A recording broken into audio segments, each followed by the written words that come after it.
Many here in Nevada were devastated by the financial impacts of COVID-19, and many worried about the day that this day would come where the eviction moratorium expires tonight. But if AB 486 passes out of the legislature today, if you're a renter who's struggling from COVID-19 and is still waiting on rental assistance, you could be spared from being evicted for that reason.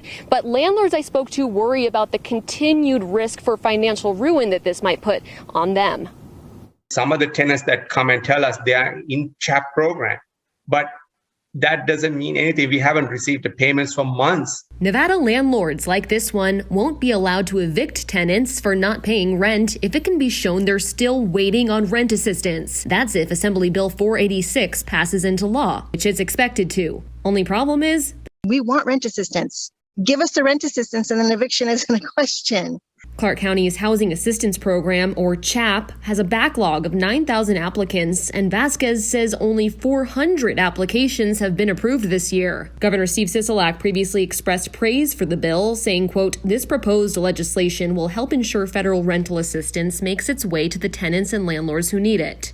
Recognizing the moratorium's harsh impacts on mom-and-pop landlords, the bill also calls for the creation of an electronic form that smaller-scale landlords can fill out to ask for rent assistance dollars from an unrestricted state fund. In situations where a small landlord is unable to access the existing rental assistance program due to the Treasury guidelines, this will not slow down the progress of the rental assistance programs. Instead, it will complement those programs. Still, Vasquez says landlords have every reason to be wary about the speed of that distribution. That could take maybe months.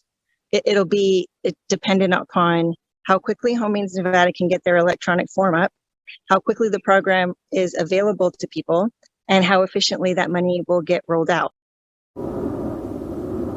The bill also gives renters the power to sue for wrongful eviction if the landlord refuses to accept rental assistance on their behalf. And if you're a Nevada renter who's at risk for eviction still this month, coming up in June, Nevada Legal Aid will host free pop-up clinics. And we have details on that on our website, fox5vegas.com. Back to you in the studio.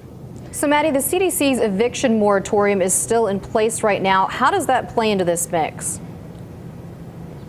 Yeah, you're right, Kim. It is still in place until June 30th, although it has faced big legal challenges recently. But it's important to note that under AB 486, courts would be required to pause evictions for non-payment for 30 days. So we will be sure to bring you the latest on this bill, all the developing details on air, online, and on mobile.